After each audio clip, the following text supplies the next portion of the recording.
So now this is lecture 52 and we are continuing with our discussion about degree. Okay. So recall that degree of V of I is a homogeneous polynomial ring, ideal in a polynomial ring n plus 1 variables. So this is homogeneous, ideal. Okay. So degree of V of I, we defined this to be the multiplicity of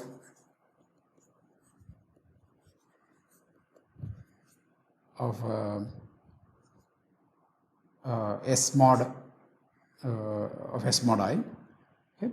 And just a remark, this is not really a new result. If dimension of V of I is D, okay, or equivalently the dimension of S mod I is D plus 1, okay, then the Hilbert polynomial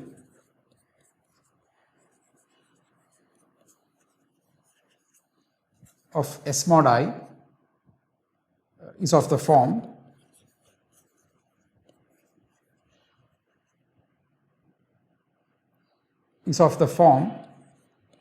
EI Pi. I goes from 0 to D. D is 1 less than the dimension of the ring, and with ED is not 0. ED is actually positive. Okay, these are integers. Okay, and so then ED is the degree of V of I. Okay, just a remark that you should be familiar with. Okay, let's look at a couple of examples. So here is an example of computing degree. So we take a polynomial ring in some large characteristic. For these polynomials, even if you take even if this is a finite field, but one would still have enough linear forms. Okay, at least the way we have set this up. So we take the ideal to be this this y square minus xz, okay, and x is proj of. So in Macaulay there is a command called proj for a graded quotient ring. So we can just say x is proj of R mod I. Okay, so let's look at this. So this is a three-dimensional polynomial ring, and in which we are going modulo 1 equation. Okay, so this just happens to be prime, okay, but we're going modulo 1 equation, and then we know that the dimension drops exactly by 1. This was a consequence of the dimension theorem, Krull principal ideal theorem, etc. Okay, so dimension drops exactly by 1. Therefore, R mod I has dimension 2. Okay, so we ask questions to Macaulay. Okay, so we ask for its degree. Okay, so if we ask x is equal to proj R mod I, it would say x projective variety. So it is of type projective variety, and you can ask for help or methods to figure out what all things can you do with a projective variety. Okay. So one command is degree of x. So we ask for degree of x, it gives out 2, and dimension of x, it gives out 1. So let's we'll worry about the degree afterwards, but let's just look at dimension. R mod I is, as I mentioned, 2-dimensional. Ambient polynomial ring is 3-dimensional, going modulo 1 equation. So we have 2-dimensional, and then we have this. Okay. So let's ask. So we can ask this question to Macaulay: how is it computing dimension of a projective variety? So there's this command called code. So code, and then we give the as an input, as a sequence, we just give all of them. So dim is a command, and this is the type of the input to the command. So code. So this is asking what is the code to compute dim of a projective variety. Okay. So it says dim of a projective variety. So this is a function. This is defining a function.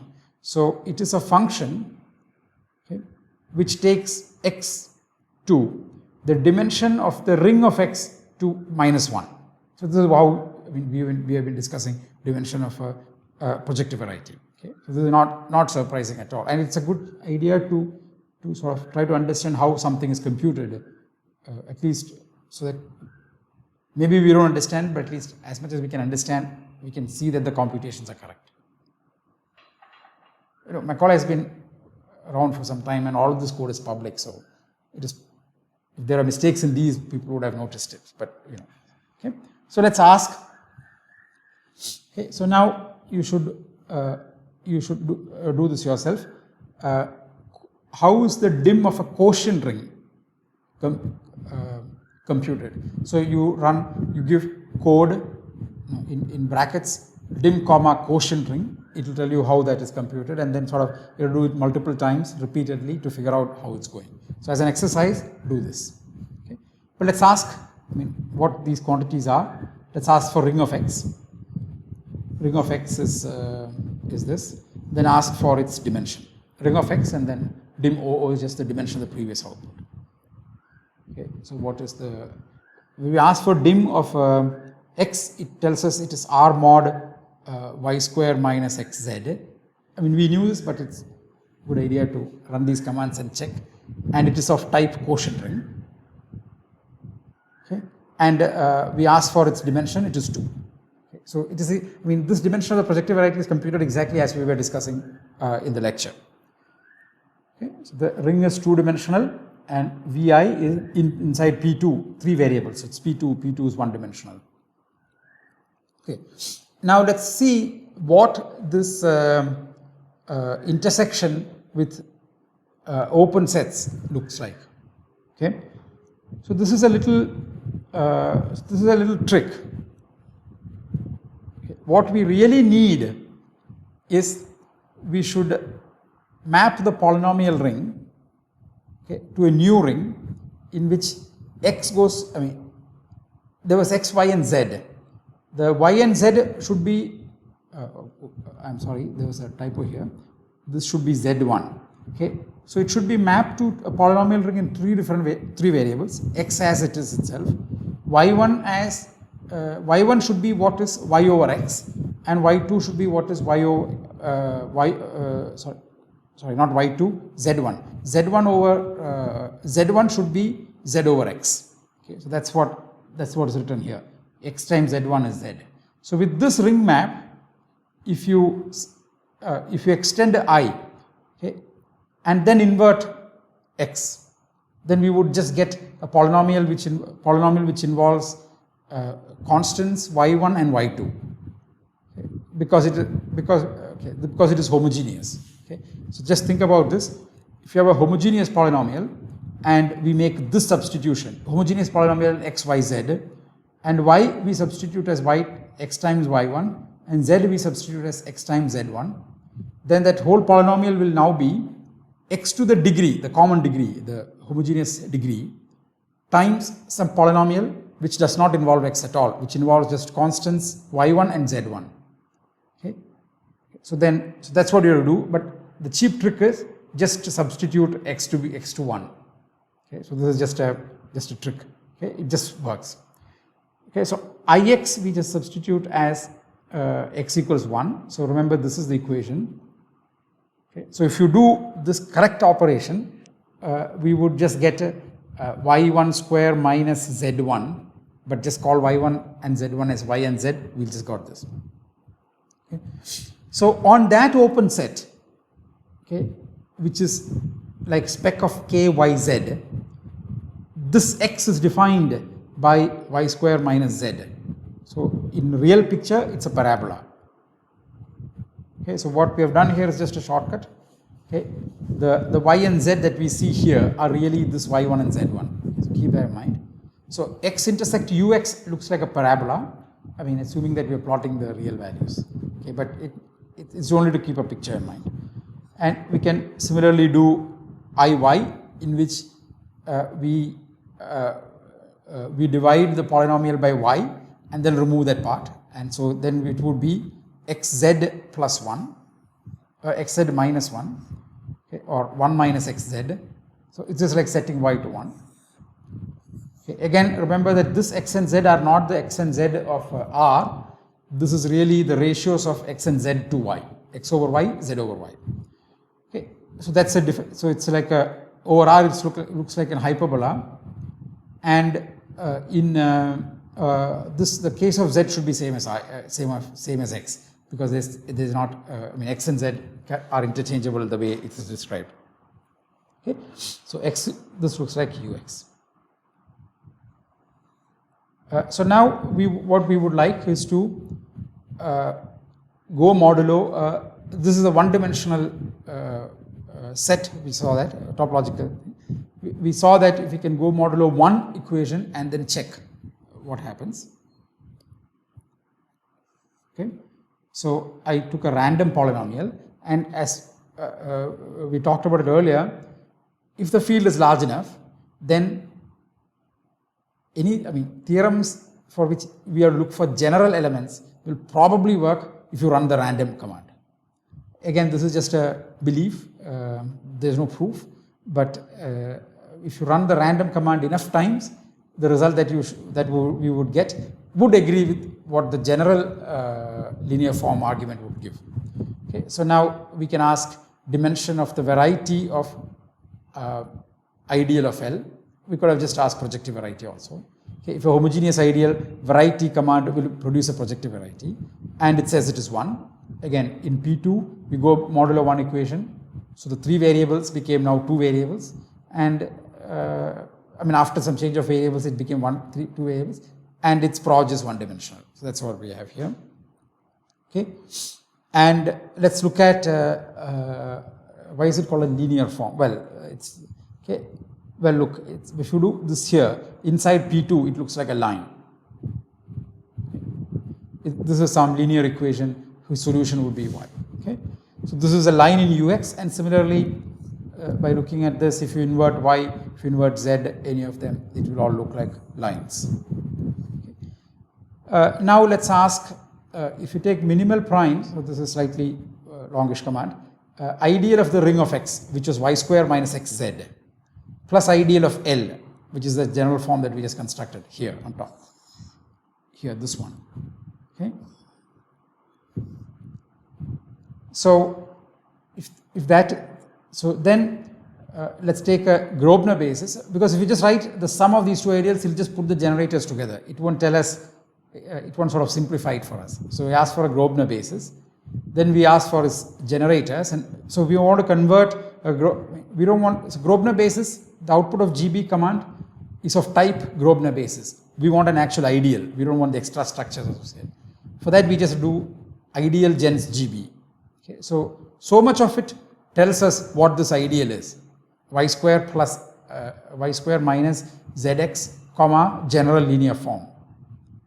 Okay, that ideal is, and then we ask for its minimal primes, which, as I said, we have not discussed how that is computed, but at least we know that there is a command which will compute it, and it shows us 2 ideals. Okay, if we notice, both of these are homogeneous linear forms. So let's look at this ideal. Inside P2, this will cut down dimension by 1. This is linearly independent from that, so it will cut the dimension once more by 1, and so this is actually a point with multiplicity 1. There is no extra multiplicity here. Similarly, the same argument, these 2 forms are linearly independent, so they'll cut dimension by 2. So we started with P2. Every chain of homogeneous primes had length 2 in it, excluding the maximal ideal, had length 2 in it, and we cut 2 of them. Now it has length 0. So this is also a point, and its multiplicity is 1, because if you write out this ideal and compute its Hilbert polynomial, we would just get P0. Okay, so this is the thing, and so VL intersect X. This is what we had mentioned in the theorem. Consists of 2 distinct points. Okay, so this is the theorem in the previous lecture.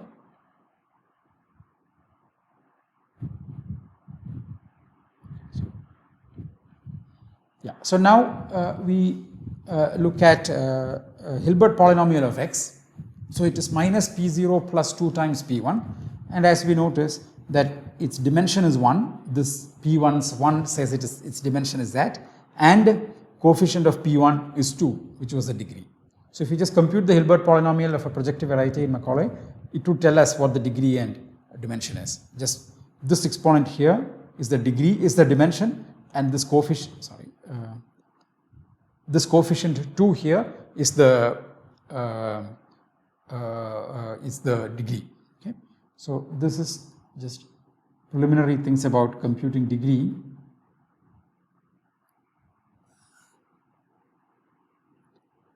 Okay, so the next example we will discuss a little later after okay, we worry. So now we want to worry about why care about these homogeneous proj and homogeneous ideals, etc. Why not just work with spec and Kn? So this is question. Why worry about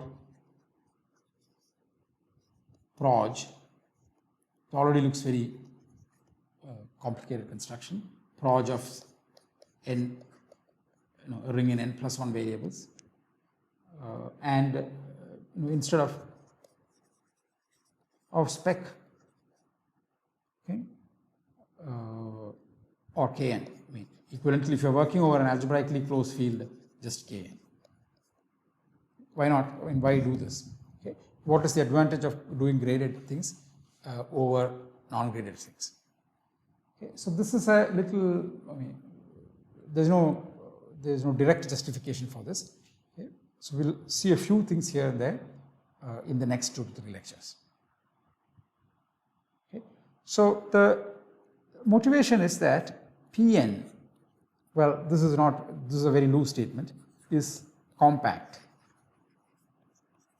Of course, we have not, that's not in a affine space. If you look at the Zariski topology, that is also compact. It would satisfy the definition of compact. That's not what we mean this thing. So I put it in quotes. And so this projective space or the proj of a ring has a polynomial ring over a field has certain more desirable topological properties than An. As we said, we have not discussed a lot of the scheme theoretic issue. I mean, any of the scheme theoretic issues behind this. We haven't even defined what a scheme is. So I will not attempt to justify this. But let's. It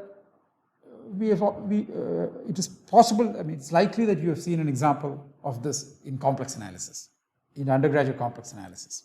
So if you've not seen it, it is okay. Just ignore this, and okay. So consider C and consider the Riemann sphere. So which I will just denote by this. This is C union some. It's a one-point compactification Riemann sphere. Okay. Suppose we take a polynomial in one variable. Okay. Then if we look at C, well, it has no poles. It's it's an entire function. It's a holomorphic all over on C, and let's say degree is n. And for simplicity, let's assume it's not constant. Okay, so positive degree.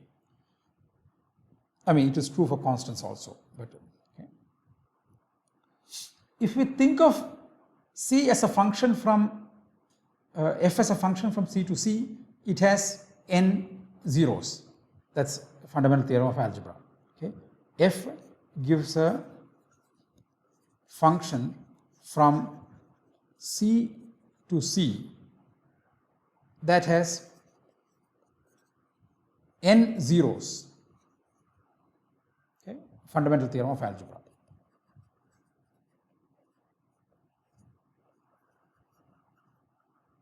I mean, some version of it, saying polynomial splits into linear forms.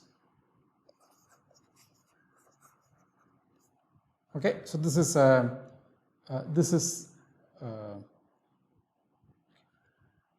I mean, okay, but if you think of f as a function from the Riemann sphere to itself, then it has the same number of zeros and the same number of poles. Okay.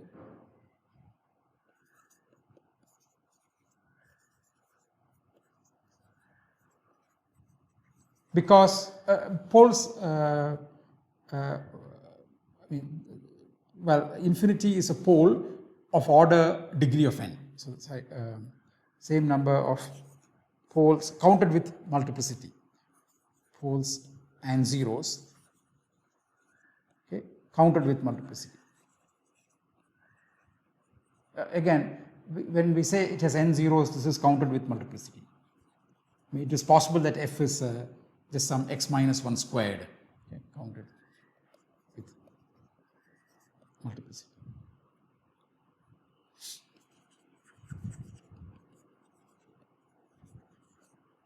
Okay.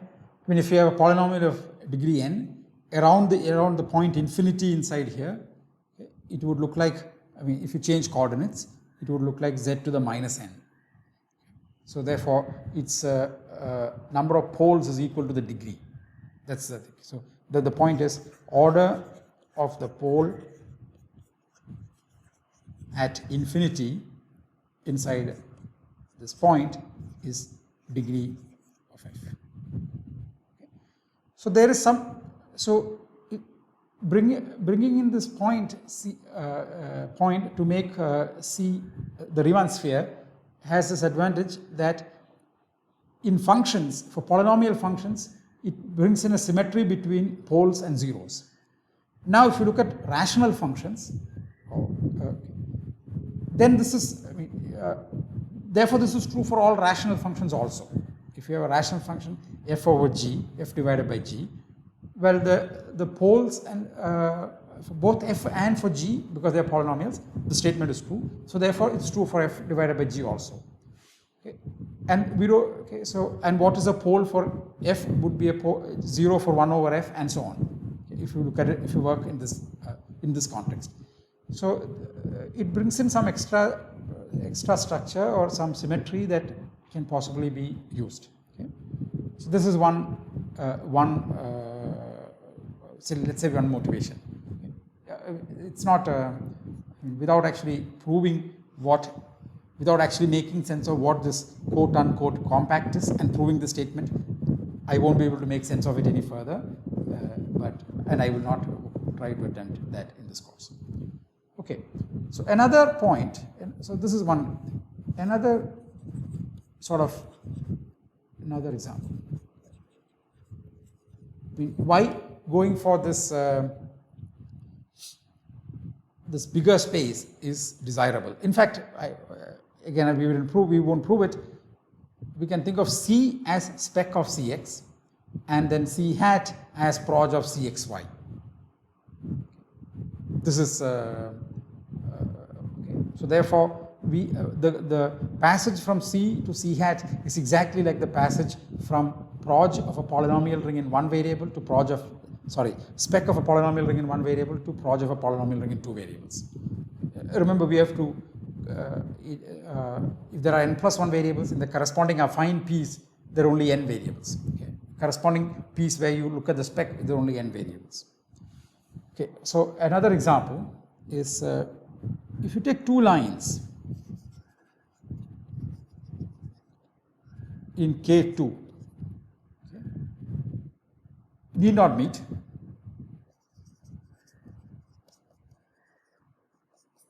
or meets in one point. Okay. So this is but if you take two lines in P2, okay, so this is, okay, but two lines in P2, which we said is proj of K x, y, z, always meet in exactly one point.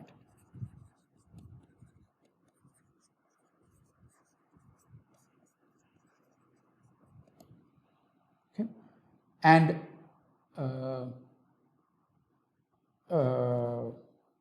why is that? If you take, so let's say L1, L2, okay, not multiples of each other, so linear, not multiples of each other. L1 and L2 inside S1, linear forms each other. Okay. Then height of the ideal generated by L1, L2 is 2. So therefore, dimension, we don't need that, we don't need therefore here. Dimension of S mod L1, L2 is 1. So it gives a point. And more importantly, degree of S mod L1, L2, L1 comma L2. So if you go modulo 1 element, this is the same as degree of S. That's because we saw that, not degree, we should say multiplicity of this is equal to multiplicity of S. This going modulo 1 element, one non-zero divisor does not change multiplicity. I mean, we used it in the other direction to prove something about the numerator of the Hilbert series, but this, the equality is what we want. And this is the multiplicity of S mod L1, L2. Okay. So they do intersect, and they do intersect with one point with no multiplicity, one simple point. Okay. So in so 2 points in projective space, 2 lines in projective space, in projective 2 space always intersect, while 2 lines in K2 need not intersect. Okay. So there are these nice properties that one has when one works with examples, right? In projective, in the graded situation. Okay. So let's look at this Macaulay code. So this is just restating whatever we did, just to get. So 2 lines in K2 intersect. So 2 random lines in K2 will intersect. So what have we done? So here, so this is a long way of just generating 2 random elements. So what have we done?